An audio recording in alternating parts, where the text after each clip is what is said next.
Hi hello ನಮಸ್ಕಾರ. ಹೇಗಿದ್ದೀರಾ ಬಂಧುಗಳೇ? ಎಲ್ಲ ಚೆನ್ನಾಗಿದ್ದೀರಾ ಅಂತ ಭಾವಿಸ್ತೀನಿ. ಬಂಧುಗಳೇ, ಇವತ್ತೊಂದು ಹೊಸ ವಿಷಯ ತಗೊಂಡ್ಬಂದಿದ್ದೀನಿ. ಈ ನೊಂದ ಮನಸ್ಸಿಗೆ ಕೊಂಚ ಮಟ್ಟಿಗೆ ಸಮಾಧಾನ ಹೇಳುವಂಥ ವಿಷಯ. ಹಾಗೆ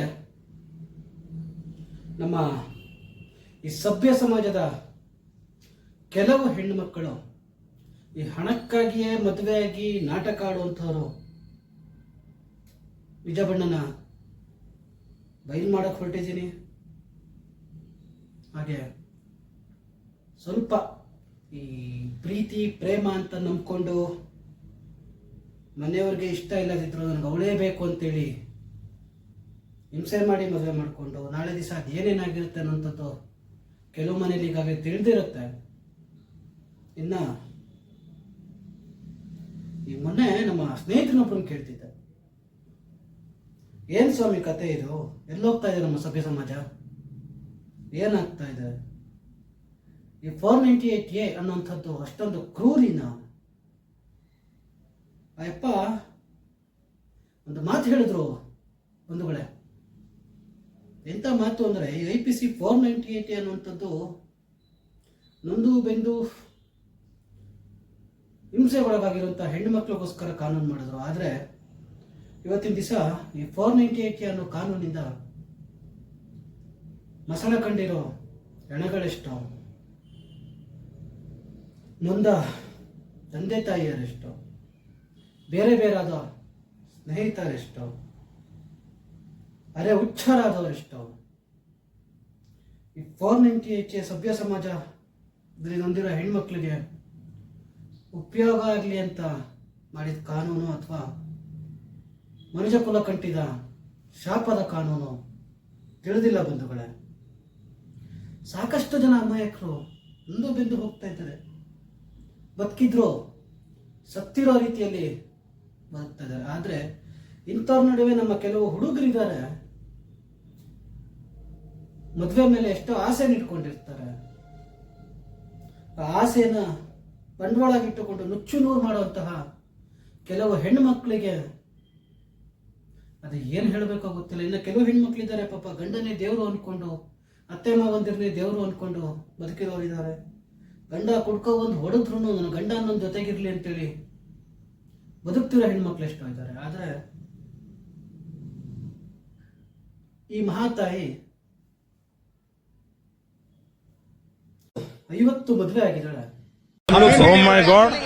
तो क्या बोलेंगे सर? नहीं, अब मैं पूछूंगा ऐसा कैसे हुआ? ಮೊದಲ ರಾತ್ರಿ ಫಸ್ಟ್ ನೈಟ್ ಮುಗೀತು ಅಂದ ತಕ್ಷಣ ಗಂಡಂಗೆ ಸಂಬಂಧಪಟ್ಟಿದ ವಸ್ತುಗಳು ಏನಿರುತ್ತೋ ತಗೋ ಪರ್ಯಾಯ. ಇದೇ ರೀತಿ ಹೆಚ್ಚು ಕಡಿಮೆ 50 ಜನಕ್ಕೆ ಮಾಡಿದ್ದಾಳೆ ಈ ಮಹಾತಾಯಿ. ಸಿದ್ಧಾಂತ ಯಾವನ ಇದಂತಲ್ಲಿ ರಾಜ್ಯದಲ್ಲಿಲ್ಲ, ದೇಶದಲ್ಲಿಲ್ಲ, ಯಾರು ನಡೀರಿ. ಯಾರನ್ನೂ ಬಿಟ್ಟಿಲ್ಲ. ನಾವಂತೀವಿ ಪೊಲೀಸ್ನವ್ರು ಸರಿಯಾದ ರೀತಿಯಲ್ಲಿ ಮಾಡಲ್ಲ ಅಥವಾ ಕೋರ್ಟಲ್ಲಿ ನ್ಯಾಯ ಸಿಗಲ್ಲ ಅಂತೇಳಿ. ಆದ್ರೆ ಈ ಮಹಾತಾಯಿ ವಕೀಲರನ್ನು ಬಿಟ್ಟಿಲ್ಲ, ಲಾಯರ್ನು ಬಿಟ್ಟಿಲ್ಲ. ಪ್ರತಿಯೊಬ್ಬರಿಗೂ ಇದೇ ಕತೆ. ಮೇ ಬಿ 50ನೇ ಗಂಡ ಅನ್ಸುತ್ತೆ. 50ನೇ ಗಂಡಂಗೆ ಇವಳು ಬಂಡವಾಳ ಗೊತ್ತಾಗಿದೆ. ನೋಡ್ತಾ ಇದೀರಲ್ಲ, ಬಂಡವಾಳ ಗೊತ್ತಾದ್ಮೇಲೆ ಈ ಫೋಟೋ ನನಗೆ ಹೆಂಗ್ ಸಿಕ್ತು ಅಂತ ನಿಮ್ಗೆ ಅರ್ಥ ಆಗಿರ್ಬೋದಲ್ವಾ? ಹೌದು. ಹಾಗೆ ರೀಸೆಂಟ್ ಆಗಿ ಬೆಂಗಳೂರಲ್ಲಿ ಒಂದು ಇನ್ಸಿಡೆಂಟ್ ನಡೆಯುತ್ತೆ. ಇನ್ಸಿಡೆಂಟ್ನ ಕಣ್ಣಾರೆ ನೀವು ಒಂದ್ಸತಿ ನೋಡಿಬಿಡಿ. ಇದು ನಿಮ್ ಗಮನಕ್ಕೆ ತರಬೇಕು ಅಂತ ಇವತ್ತಿನ ಸಂಚಿಕೆ ಪ್ರಸ್ತುತಪಡಿಸ್ತಾ ಇದ್ದೀನಿ. Appearing for the respondent. 6 husbands case. Statement of objection. Okay, ಇನ್ನೊಬ್ರು ಇದಾರಾ? Petitioner is the 7th husband. 7th husband. You are the 7th husband. No, I have termed it as 6 husbands case. So 7th ಅಂತ ಗೊತ್ತಿರಲಿ. Yes. And against everybody 498A? 498 and filing the maintenance criminal mis. Against every husband. How long each husband has stayed? 1 year? Settle ಮಾಡ್ದ sir. 1 year 6 months ಅಂದ್ರೆ settle ಮಾಡ್ದ. 6 months ಆದ ತಕ್ಷಣ 498A.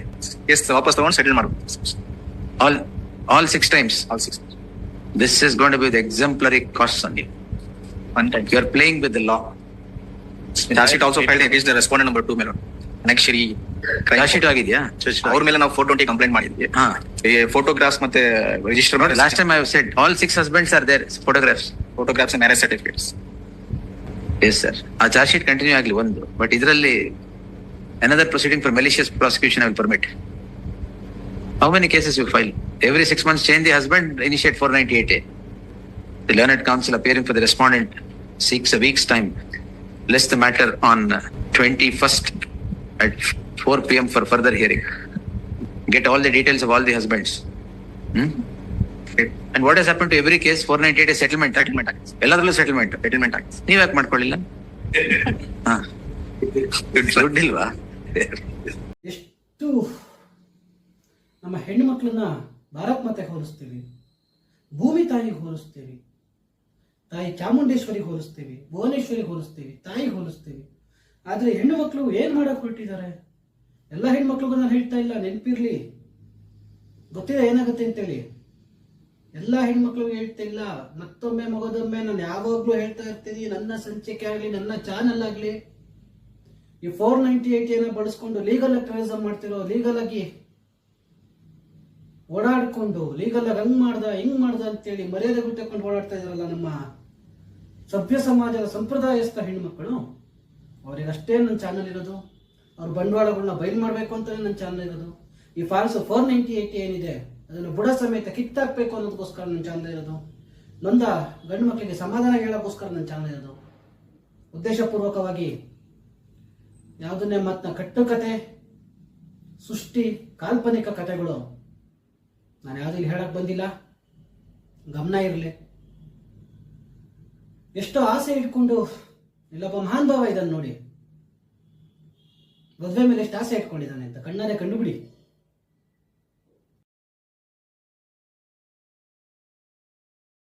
ಒಂದು ಆಸೆ ಇಟ್ಕೊಂಡು ಇಷ್ಟಪಟ್ಟೇನೋ ಅಥವಾ ಮನೆ ತೋರಿಸಿದ ಹೆಣ್ಣು ಹುಡುಗಿನೋ ಅಥವಾ ನನಗೇನೋ ವಯಸ್ಸು ಮೀರೋಗಿದೆ ಅನ್ನೋಂಥದ್ರಲ್ಲೋ ಆಸೆ ಇಟ್ಕೊಂಡು ಮದುವೆ ಆಗಿರ್ತಾರೆ. ಆದರೆ ಅದನ್ನೇ ಬಂಡವಾಳ ಇಟ್ಕೊಂಡಿರೋ ಮಹಾತಾಯಿಂದಿರೋ ನಿಮ್ಗಳಿಗೆ ಏನು ಹೇಳ್ಬೇಕು ಕಣಮ್ಮ, ಶರಣಾರ್ಥಿ.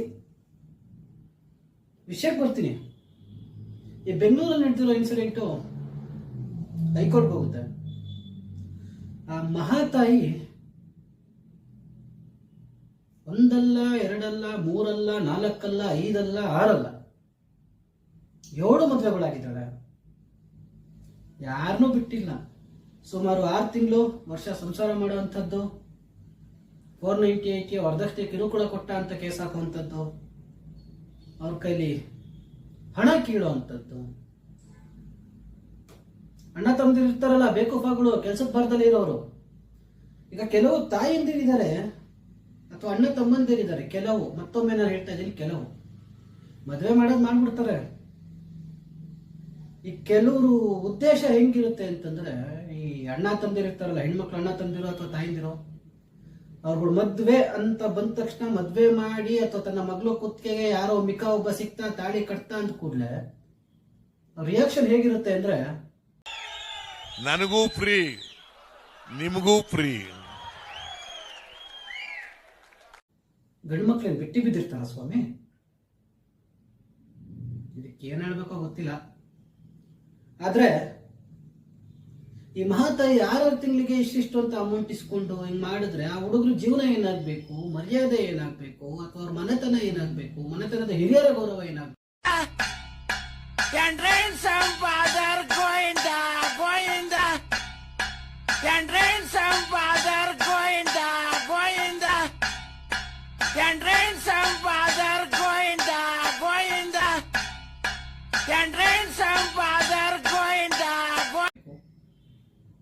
ಯಾರಿಗೆ ಹೇಳ್ಬೇಕಿದಲ್ಲ?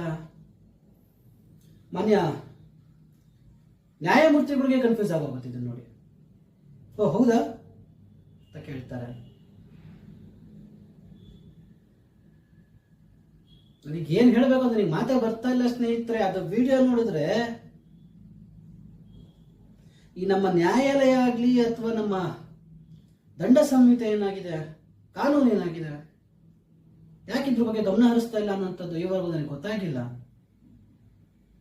ನ್ಯಾಯಮೂರ್ತಿಗಳು ಹೇಳ್ತಾರೆ ಚಾರ್ಜ್ ಶೀಟ್ ಫೈಲ್ ಹಾಕ್ಲಿ, ಅವರು 6 ಗಂಟೆಂದಿರ ಡೀಟೇಲ್ಸ್ ಇದೆಯಾ ತಗೋಬನ್ನಿ, ಎಲ್ಲರಿಗೂ ಇದೇ ಕೆಲಸ ಮಾಡಿರೋದ, 6 ತಿಂಗಳು ಸಂಸಾರ ಮಾಡಿದಾಳ, ವರ್ಷ ಸಂಸಾರ ಮಾಡಿದಾಳ, ಎಲ್ಲರ ಮೇಲೂ 498 ಕೇಸ. ಈ ನ್ಯಾಯಮೂರ್ತಿಗಳು ಒಂದು ಕ್ಷಣ ಬೆರ್ಗಾಗ ಹೋಗ್ತಾರೆ. ಕೊನೆಗೆ ಅದನ್ನು ಏನನ್ಬೇಕು ನನಗೆ ಗೊತ್ತಿಲ್ಲ ಸ್ನೇಹಿತರೆ. ನೀನ್ಯಾಕೆ ದುಡ್ಡು ಕೊಡ್ಲಿಲ್ಲ, ದುಡ್ಡಿಲ್ವಾ ಅಂತ ಕೇಳ್ತಾರೆ. ಅಂದ್ರೆ ಈ ಸಭ್ಯ ಸಮಾಜದ ಈ 498 ಲೀಗಲ್ ಆಗಿ ಟೆರರಿಸಂ ಮಾಡ್ತಾರಂತ ಹೆಣ್ಮಕ್ಳು ಯಾಕೆ ಇಷ್ಟೊಂದು ಕ್ರೂರಿ ಆಗಿದ್ದೀರಾ? ನಿಮ್ಗೆ ಹಣಕ್ಕೆ ಬೇರೆ ದಾರಿ ಇಲ್ವಾ? ಇನ್ನೊಬ್ರು ಮನೆ ಸಂಸಾರ, ಇನ್ನೊಬ್ರು ಮನೆ ಜೀವನನೇ ಬೇಕಾ? ಅವ್ರ ಆಸ್ತಿನೇ ಬೇಕಾ? ನನಗೆ ಗೊತ್ತಿಲ್ಲ ಬಂಧುಗಳೇ. ಆದ್ರೆ ಯಾರನ್ನೇ ಆಗ್ಲಿ, ಮತ್ತೊಮ್ಮೆ ಹೇಳ್ತಾ ಇದ್ದೀನಿ, ಇನ್ಯಾರನ್ನೂ ಆಗ್ಲಿ ಇಷ್ಟಪಡ್ಬೇಕಾದ್ರೇನೋ, ಮದ್ವೆ ಆಗ್ಬೇಕಾದ್ರೇನೋ ಹಿಂದೆ ಮುಂದೆ ನೋಡಿ ಮಾಡಿ ವಿಚಾರಿಸಿ ಮದ್ವೆ ಮಾಡಿಕೊಳ್ಳಿ, ನೋಡಿ ಮಾಡಿ ಪ್ರೀತಿ ಮಾಡಿ. ಕೆಲವರು ಉದ್ದೇಶನೇ ಇದಾಗಿರುತ್ತೆ, ನಾನು 5 ವರ್ಷದ ಲವ್ 10 ವರ್ಷದ ಲವ್ ಅಂತ ಹೇಳ್ತಾರೆ. ಏನು ಇರಲ್ಲ ಅಲ್ಲಿ. ಅವ್ರ ತಲೆ ನೋಡ್ತಾ ಇರೋದೇನು ಹಾಕೊಂಡು ಇರಬೇಕು ಅಷ್ಟೇ. ಸಮಯಕ್ಕೆ ಕಾಯ್ತಾ ಇರ್ತಾರೆ ಬಂಧುಗಳೇ. ಇದ್ರ ತಕ್ಕನಾಗಿ ನಮ್ಮ ಆರಕ್ಷಕರು, ಪೊಲೀಸ್ನವರು ಏನಿದ್ದಾರೆ, ಈ ಕೆಲವು ಆರಕ್ಷಕರಿಗೆ ಹೇಳ್ತಾ ಇದ್ದೀನಿ, ಕೆಲವರು ಮಾನವೀಯತೆಯಿಂದ ಸರ್ಕಾರಿ ಸಂಬಳ ತಗೊಂತಾ ಇದ್ದೀವಿ, ಆ ನಿಟ್ಟಿನಿಂದ ಆದ್ರೂ ಶಿಸ್ತ ಕೆಲಸ ಮಾಡಬೇಕು ಅಂತ ಮಾಡ್ತಾ ಇರ್ತಾರೆ. ನಮ್ಮ ಕೆಲವು ಠಾಣೆ ಇದಾವೆ. ನಾವು ಎಕ್ಸಾಂಪಲ್ ನಮ್ಮ ಬಸವನಗುಡಿ ಮಹಿಳಾ ಪೊಲೀಸ್ ಠಾಣೆ, ಅಲ್ಲಿ ಯಾರು ಹೆಂಗಾದ್ರೂ ಹಾಳು ಬಿದ್ದೋಗ್ಲಿ, ಕಂಪ್ಲೇಂಟ್ ಬಂತ ಅವು ಮಾಡೋ FIR, ಹೋಗ್ಲಿ ಕಂಪ್ಲೇಂಟ್ ಸುಳ್ಳು ರೀ ಅಂತ ತಗೊಬಂದ್ರೆ ಅದನ್ನ ಮುಚ್ಚಿಟ್ಕೊಂತಾರೆ, ಮಾಡೋ FIR. ಈ ರೀತಿ ಸಂಬಳ ತಗೊಳ್ಳುವಂತ ಪೊಲೀಸ್ನವ್ರು ಇರ್ತಾರೆ. ಅಂತವ್ರ ಹತ್ರ ಸ್ವಲ್ಪ ಹುಷಾರಾಗಿದ್ದು, ನಿಮ್ಮ ಸ್ನೇಹಿತರಿದ್ದೋ ಬಂಧು ಬಳಗೋದು ಯಾರ್ದೋ ಈ ತರ ಕೇಸ್ ಆದಾಗ ಹುಷಾರಾಗಿರಿ ಅಂತ ಹೇಳಿ, ಅವ್ರು ಹುಷಾರಲ್ಲ, ಅವ್ರು ಇರ್ಲಿ. ಹಾಗೆ ಯಾವುದೇ ರೀತಿಗೂ ಈ ತರದ ಪರಿಸ್ಥಿತಿ ಯಾರು ತಂದ್ಕೋಬೇಡಿ. ಜಗತ್ತು ನಾವು ಅನ್ಕೊಂಡಂಗಿಲ್ಲ. ಪ್ರತಿಯೊಬ್ಬರು ಕೂಡ ಯಾರು ಈ 498 ಇಂದ ಬಳಲ್ತಾ ಇದ್ದೀರೋ ಏನು ಮಾಡೋಕ್ಕಾಗಲ್ಲ. ನ್ಯಾಯಾಲಯ ಇದೆ, ನ್ಯಾಯಾಲಯದಲ್ಲಿ ಹೇಳ್ತೀನಿ ಕೇಳಿ, ಈ ಸತ್ಯಾಸತ್ಯತೆ ಬಯಲಾಗ್ಲೇಬೇಕು. ಅವ್ರು 126 ಗ್ರಾಮ್ ಚಿನ್ನನಾರು ಕೊಟ್ಟಿರ್ಲಿ, 8 ಲಕ್ಷ ದುಡ್ಡಾರು ಕೊಟ್ಟಿರ್ಲಿ, ಅಥವಾ ನಿಮಗೆ 50 ಲಕ್ಷನಾರು ಕೊಟ್ಟಿರ್ಲಿ, ಪ್ರತಿಯೊಂದಕ್ಕೂ ಬೇಕಾಗತ್ತೆ ದಾಖಲೆ. ಅದು ಮುಗೀತು 1 ಸೆಕೆಂಡ್ ಅಂತಂದ್ರೆ ನ್ಯಾಯಮೂರ್ತಿಗಳೇ ಹೇಳ್ತಾರೆ, ಕಾನೂನೇ ಹೇಳುತ್ತೆ, ಮಾಡು ಏನ್ ಮಾಡ್ತೀರಾ ಅಂತ. ಅಂದ್ರೆ ಪ್ರಚೋದನೆ ಕೊಡ್ತಾ ಇಲ್ಲ ಯಾರಿಗೂ. ಇಲ್ಲಿ ನಿಮಗೊಂದು ದಾರಿ ಇರುತ್ತೆ, ನೀವೆಷ್ಟು ಒಂದು ಬಿಂದು ಹೋಗಿರ್ತೀರಾ ಅಷ್ಟೇ ಅಲ್ಲ, 100 ಪಟ್ಟು ಹೆಚ್ಚಿನ ಶಿಕ್ಷೆ ಕೊಡಿಸ್ಬೋದು. ಯಾರು ಫಾಲ್ಸ್ 498 ಸರಿಯಾದ ರೀತಿಯಲ್ಲಿ ತನಿಖೆ ಮಾಡದಲ್ಲೇ ಮಹಾತಾಯಂದಿರು ಟೆರರಿಸಮ್ ಲೀಗಲ್ ಆಗಿ ಮಾಡಕ್ ಹೊರಟಿದಾರಲ್ಲ, ಅವ್ರ ಜೊತೆ ಇವರು ಸೇರ್ಕೊಂಡು, ಪೊಲೀಸ್ನವರು ಸೇರ್ಕೊಂಡು ಮಾಡಿರ್ತಾರಲ್ಲ, ಅವ್ರನ್ನೂ ಕೂಡ ಬುಗ್ರಿ ಆಡಿಸ್ಬೋದು. ಆದ್ರೆ ನ್ಯಾಯಾಲಯದಲ್ಲಿ ಒಂದು ಮಟ್ಟ, ಒಂದು ಎವಿಡೆನ್ಸು, ಒಂದು ಆರ್ಡರ್ ಶೀಟು ನಿಮ್ ಪರವಾಗಾಯ್ತು ಅನ್ನೋಂಥವ್ರಿಗೂ ದಯವಿಟ್ಟು ಕಾಯಿರಿ. ತದನಂತರ ಇದೇ ಇದೆಯಲ್ಲ, ಇನ್ನೊಂದಿರೋ ಮನ್ಸಿಗೆ ಏನ್ ಮಾಡ್ಬೇಕು ಅಂತ ಗೊತ್ತಿರುತ್ತೆ. ತಲೆ ಒಳಗೆ ಹುಳ ಸೇರ್ಕೊಂಡು ಕೊರಿತಾ ಇರುತ್ತಲ್ಲ, ಆ ಹುಳಕ್ಕೆ ಗೊತ್ತಿರುತ್ತೆ ಏನ್ ಮಾಡ್ಬೇಕು ಅಂತೇಳಿ. ಇವತ್ತಿನ ಸಂಚಿಕೆ ನಾನು ಮುಗಿಸ್ತಾ ಇದ್ದೀನಿ ಬಂಧುಗಳೇ.